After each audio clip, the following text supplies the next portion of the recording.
there's a feeling of pulling toward me something that's over there, right? When you attract something, when you attract somebody across a room, it's like this feeling of pulling toward you, an energy that's somewhere else.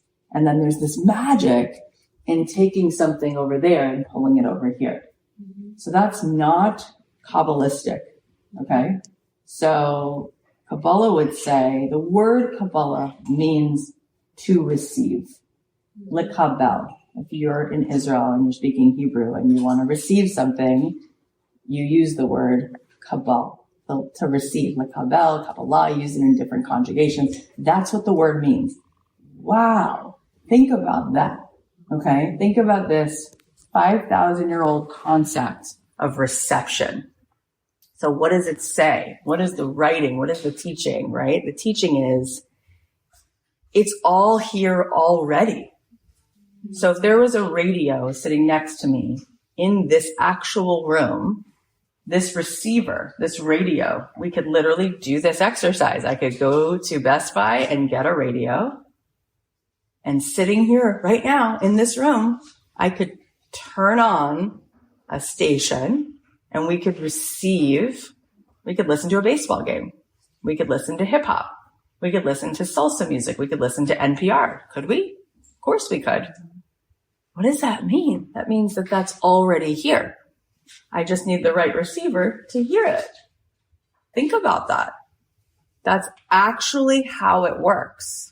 Legitimately how it works. That means if I'm in my car and I'm driving from here to Tennessee, which I've done, along the way, my car has a receiver. Wherever I am, I can pick up because it's already there. Whoa. So I don't have to attract it. It's already there. Hang on a minute. I don't have to attract it from over there. I just have to be able to receive what's already here. Oh my gosh, that's such a change. There's nothing to do. There's nothing to hold on to. So what is it? It's allowing it in. It's the law of allowing. It's the principle of receiving. It's making space, which means all I have to do is tune my tuner. It's already here. All of it here. All of it here. All of it here. The market is already here. The currency, the money has already been made. It's everywhere. It's all around you. It's already there. You don't have to attract it. You just have to receive it. Allowing it in. Ooh, that's so different. There's nothing to pull. There's nothing to push. There's nothing to do. It's just to allow. So what we wind up finding is we've built resistance to it. So the reception is about dissolving all the walls we've built to receiving it. Because we talked yesterday, there's some really big, juicy reasons why for a lot of us, a lot of the time, it doesn't feel safe to receive. Oh, okay, so that's what's going on. But truly, like when I had you guys close your eyes and I said, if we're all energy, there's nothing separating you and the person next to you. There isn't. You're seeing it that way, right? The photons, the way it looks when it hits your eye is you perceive me as separate from Colleen. But that's only because we don't have certain lenses and microscopes and technology. But I assure you, if the sun were to hit the dust particles, you see that, right? But you can't necessarily see the energy coming off of her. But I assure you it exists. I can almost feel it. In fact, go like this. Without touching your hands together, I want you to just go like this. As if you're holding dough. You're making challah. You're making slime. Don't touch your hands together, but wow, notice. Now I really want you to notice as your hands get closer, the heat. Did you just feel that heat? Did you feel that? Yes. That's actually real. Okay, that's reality. There is actual energy between your hands. There's not nothing. There's no such thing as nothing because it's all empty space. You're made of empty space. You think you're made of bones and everything like that, right? But you're not. You can feel it. And your hands are still buzzing. That's your actual energy. You're just aware of it right now, but it's always there. And if I were to take a X-ray of you, you see that there's just empty space. It's all empty space. And if I take an MRI, why does an MRI work? Because the ultraviolet rays, the ultrasound, right, is sound bouncing off of what? Sound. That's why you can take a picture of it. You're not made of anything physical. There is nothing physical. So just like a radio, that's your job. Your job is to tune in. You have to find the tuner so it clicks on the matching station to the music you want to hear. So that's done with your vibration. So if you're in resistance, you are not tuned in. You are holding yourself apart from the awareness of what's here. It's still here. If you have a penthouse oceanfront apartment, but you never opened the windows and you have these blackout shades, the ocean is still there. You're just not looking at it. It doesn't change the fact that the ocean is there. You just don't enjoy it. You just never opened up the shade. Okay. It didn't take away the fact that this massive ocean is there's like all that exists is God. All that exists is coherence. But you can block yourself from being in awareness of it. You're still in it. Funny enough, your cells are still charting the rhythms, right? The circadian rhythms, the seasonal rhythms. So the majority of you is actually totally coherent. You just might actually be perceiving a lie of separation, lack, scarcity, which puts you in ego, which puts you in the anti-self, which puts you out of alignment. And meanwhile, it's all going on without you. It doesn't need your permission. It just does what it does.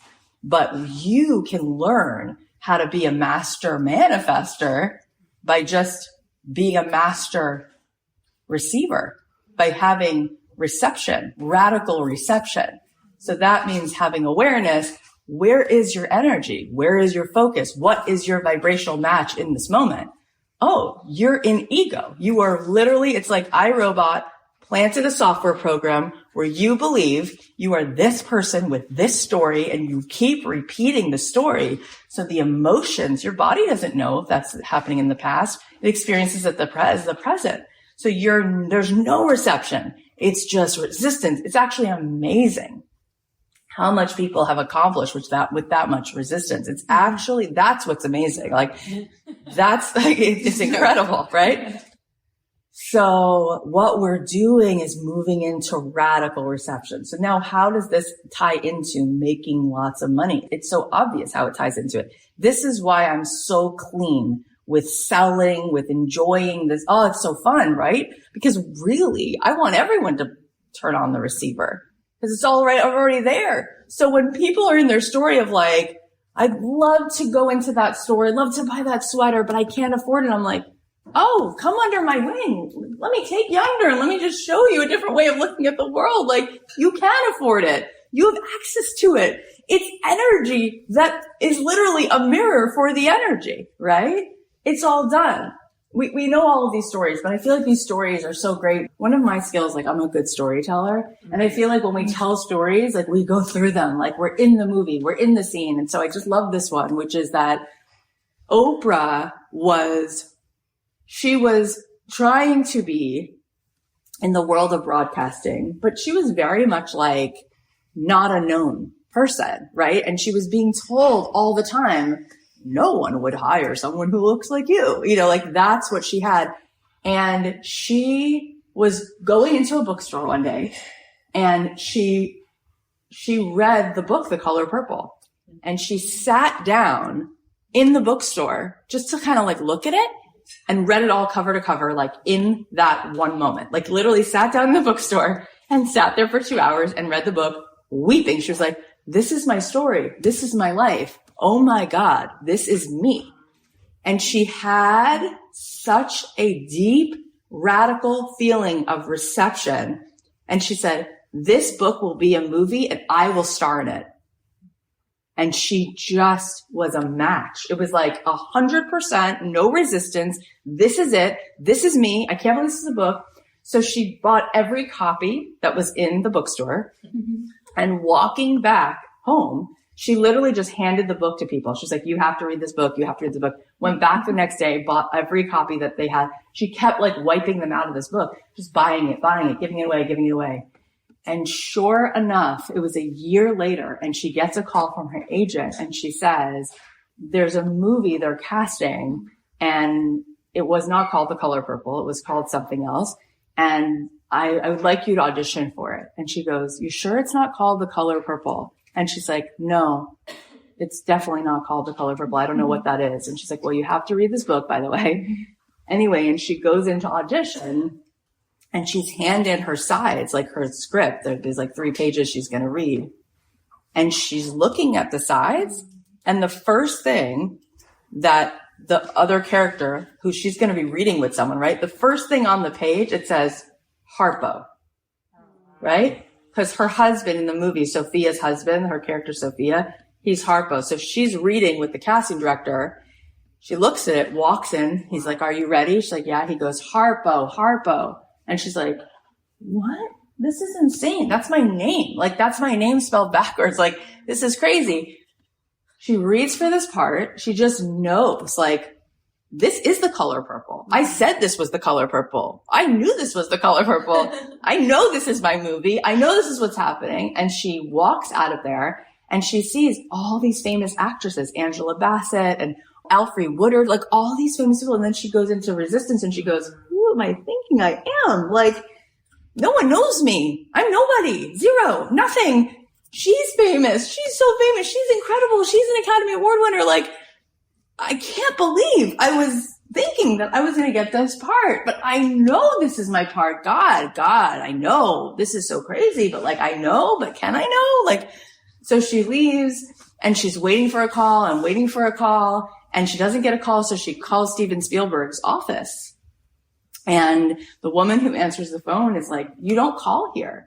Like, why are you calling here? No one does that. And the answer is, if they want you for the part, they'll let you know. But like, I don't know who you are. I know that they're auditioning every major film actress and like, please don't call her. So she was like, oh my God, I was wrong. It's hard to believe that I was wrong, but I was wrong. And I have a feeling Alfre Woodard is going to play this part. It has to be her. Of course, I saw her there. It's going to be her. It's her part.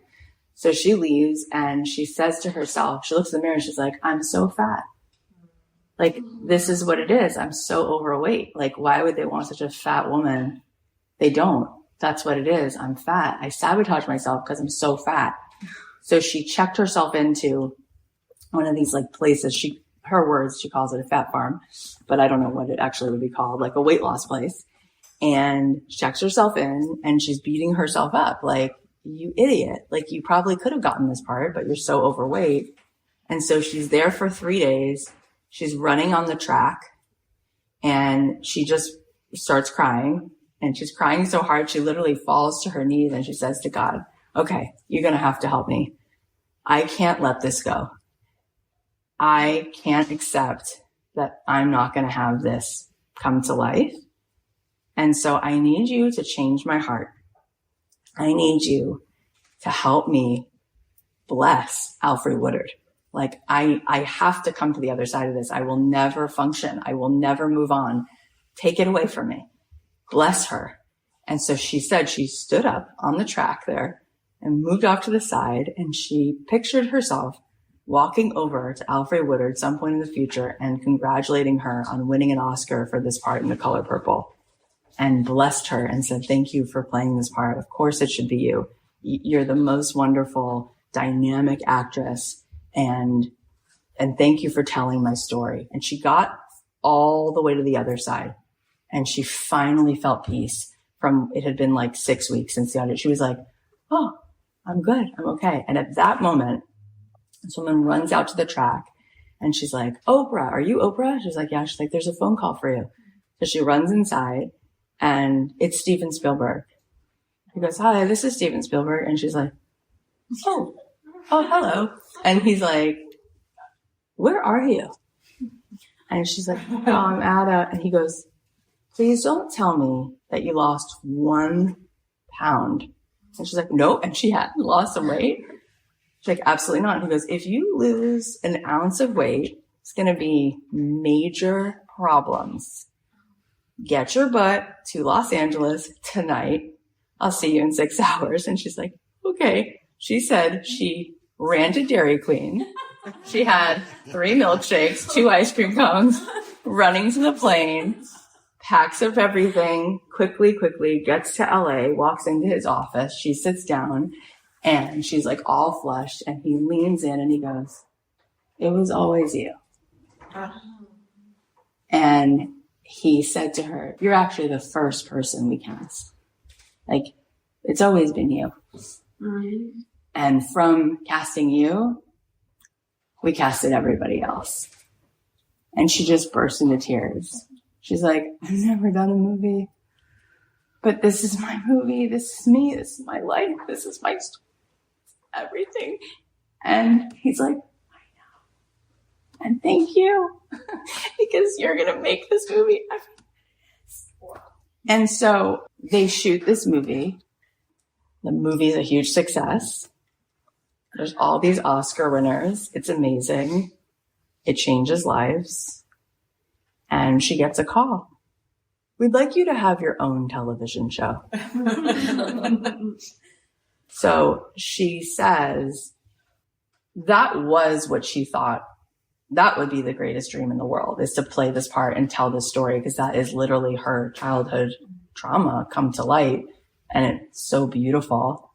Little does she know that that will just be the beginning of what becomes the single largest television show in TV history, which will never be replicated, because with all of the streamers, if you combined all the audiences on all the platforms, not one show comes anywhere close to even a tenth of the audience of what the Oprah show was at the peak of the Oprah show. It's a one and done, never in history, never before, never since.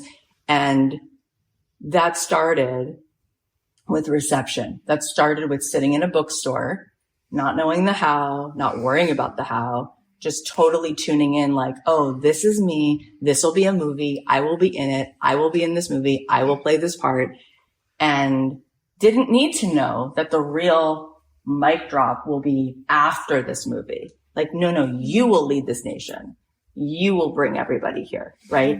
So when we move into reception, it's like, keep changing the channel.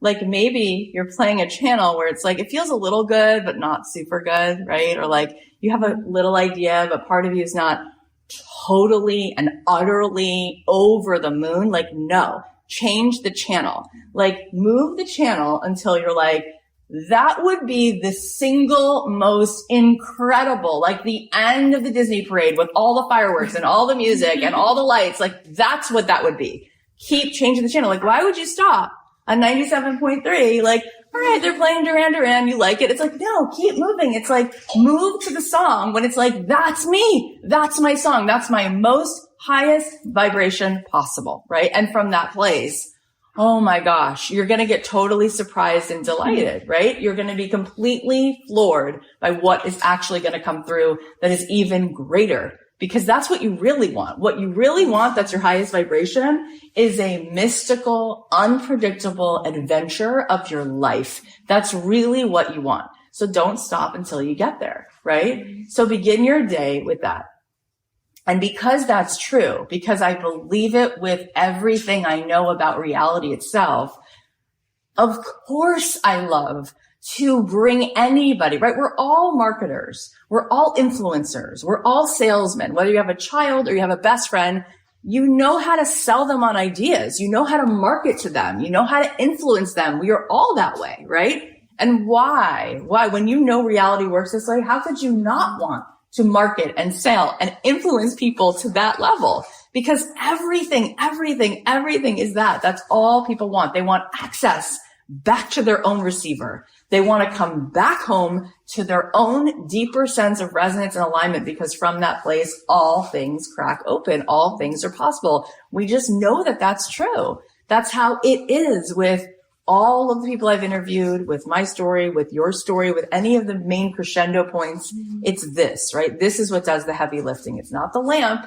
It's the light. It's not the faucet. It's the water. The water's doing the heavy lifting. It doesn't matter what the faucet looks like. It could be a spigot in your garden hose. The water that comes through it, that's the heavy lifting. Frequency carries energy. Frequency carries energy. What does that mean? You could have a great cell phone. You could have a great letter. but you need the Wi-Fi to send the text. It's energy that carries information. It's energy that carries Morse code, cell reception. It's all through energy. That's how we receive data. Energy, energy, energy, energy, no matter what. It's all in the frequency, the frequency, the frequency. It doesn't really matter what your sales page looks like. It doesn't really matter at the end of the day, even if you have the product made or you're just pre-selling the product. What's the resonance they're buying? The energy is the glue, right? The energy is the glue. Focused, coherent energy. Love. That's all it is. It's actually called love. Here we are, so nervous about a sales page.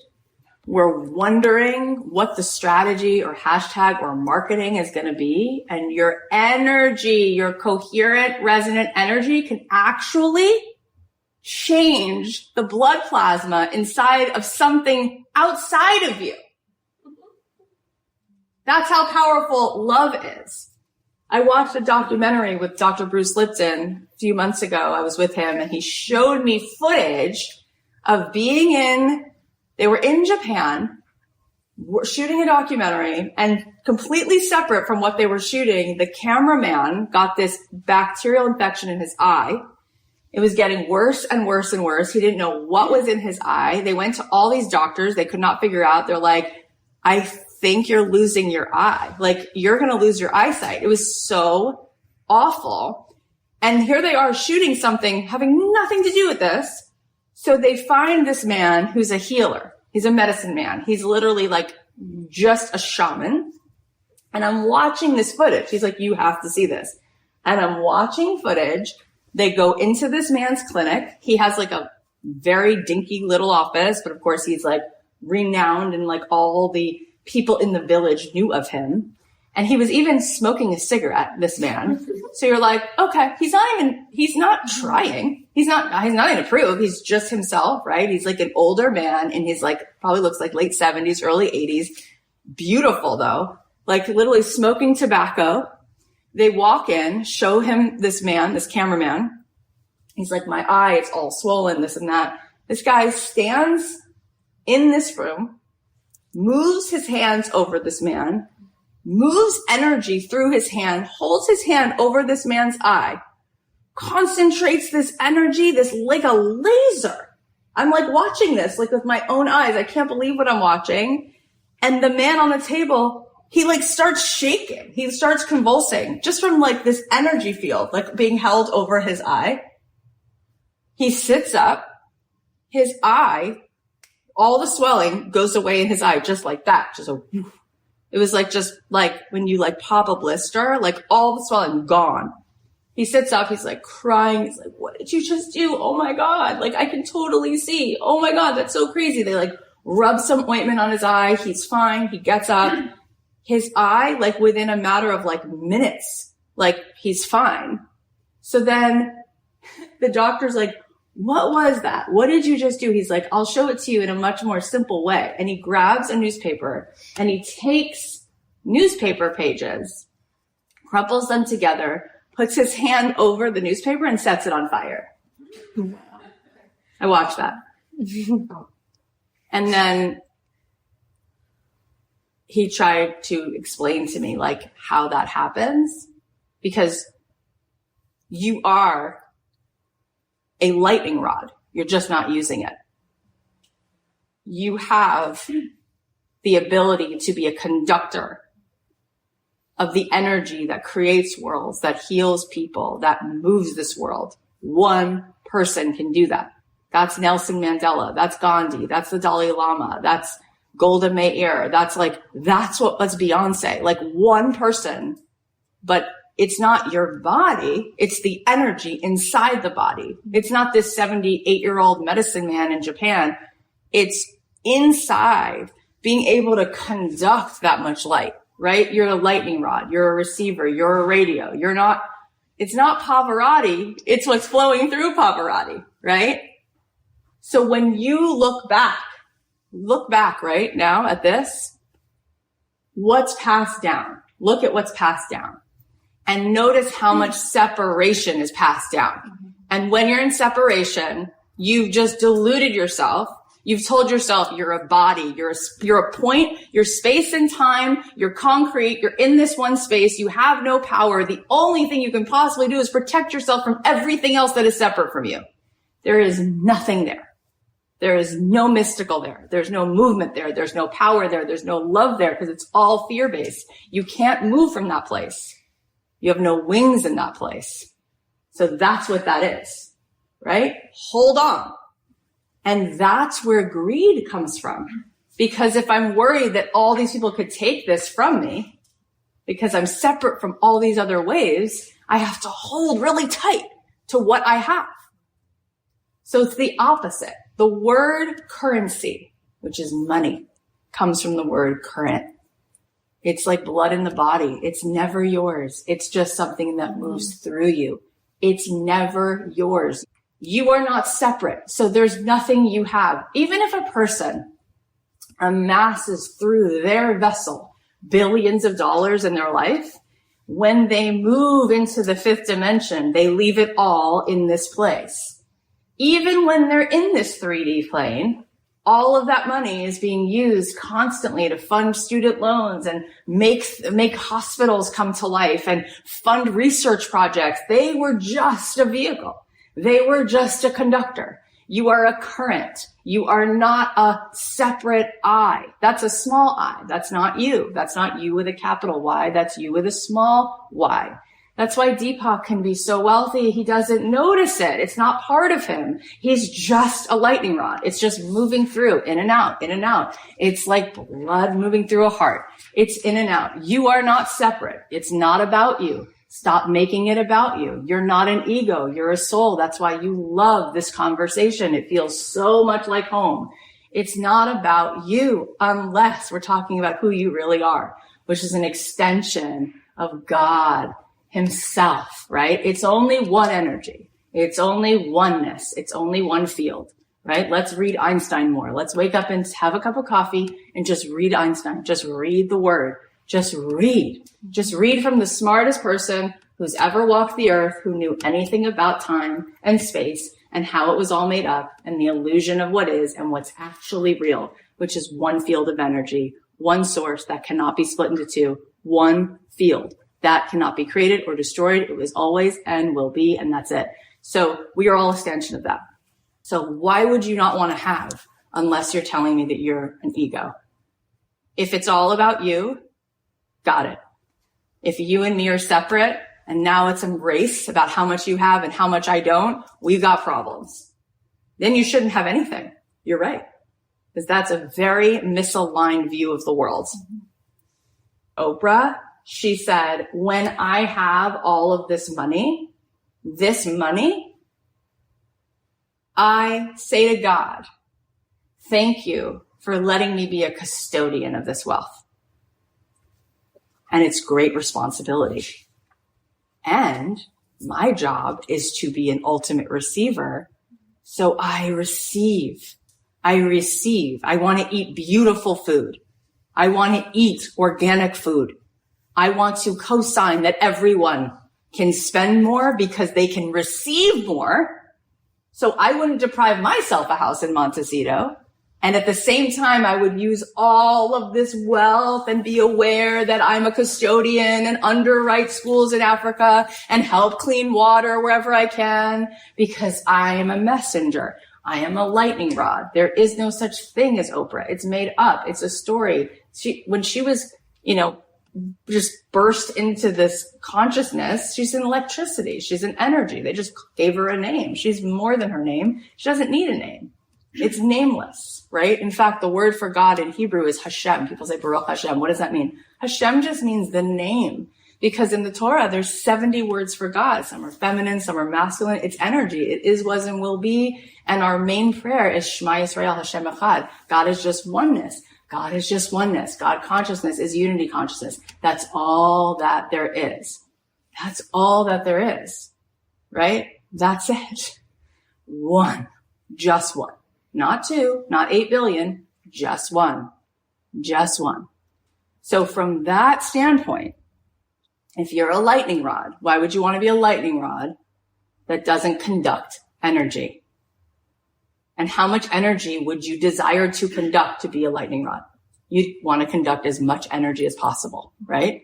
So you'd want as much love, as much oxygen, as much grace, as much energy, as much currency, if indeed you are the current.